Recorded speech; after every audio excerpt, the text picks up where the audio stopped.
Scottie Thompson may pasabog sa bagong record at Jordan heading to SMB. So bago nga natin talakayin yan, shoutout sa mga solid nating ka-teammate na sila Eduardo Placer, Archie, Hubert Alcantara, Rodelio Aranja, and Paul Ryan Collis. Mukhang mas magpapalakas pa ang SMB sa kanilang muling pagbabalik hardcourt matapos di makakuha ng slot sa finals ng PBA Governors Cup. Dahil may rumor nga tayong nabasa gaya sa post na inside of the PBA na kung saan nakasaad rito, credit po. Breaking, Jordan Heading gustong kuhanin ng SMB pag nag-sign na siya sa Terra Firma Jeep. I heard that Jordan Heading wants to play new to the PBA and he is negotiate with the team that drafted him to the PBA Terra Firma Jeep.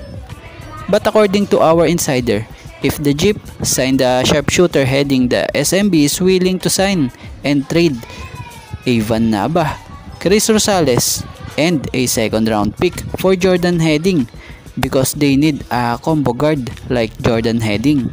Source, SMB Insider, PBA Insider News. So kung sakaling ganito nga ang mangyari, sayang naman yung Jordan Heading dahil kung papakawalan pa ito ng Terra Firma, para silang nagtapon ng star kapalit ang mga bench player ng SMB. Si Jordan Heading ay hindi na nga po rookie ito dahil mas patindi pa nga siya sa rookie. Dami na nga po niyang pinagdaanan na mabibigat na laban at laro sa paglalaro niya nga po sa iba't ibang liga sa iba't ibang bansa. Bukod dyan, naging part rin siya ng Gilas National Team na siya nga pong napalaban sa mga bigating team sa ibang bansa. So, ang mga galawang ito ni Jordan Heading nagpapatunay lang na malaki ang kayang itulong niya sa Terra Firma kung ito'y isasign nila. Pero kung ite-trade nila ito, para silang kumuha ng bato na ipupukpok sa ulo nila. Dahil pag kinalaban pa nga naman nila, eto, kaawa-awa kayo lalo dito dahil grabe ang pagka-shooter nito.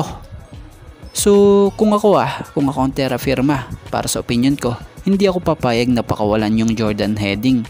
Lalo pat ang kapalit, bench player lang. At about tayo dito kay Scottie Thompson. Scottie Thompson is set to become the second fastest guard to record 2,000 defensive rebounds in PBA history after great Robert Jaworski Sr. So inaasahang sa Sunday ay makukuha na ni Scottie ang kanyang new record na ito. So di naman maipagkakaila na magkakaroon ng mabigat na record si Scottie talaga sa PBA pagdating sa dami ng rebound at bilis ng reboundings nito.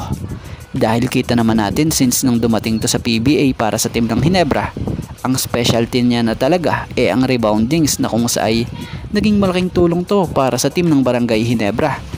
So si Scottie Thompson ay one of the best guard in the PBA ngayon na maraming napapabilib dahil sa angking sipag, hustle at yung talent niya na unti-unti niyang nalalabas.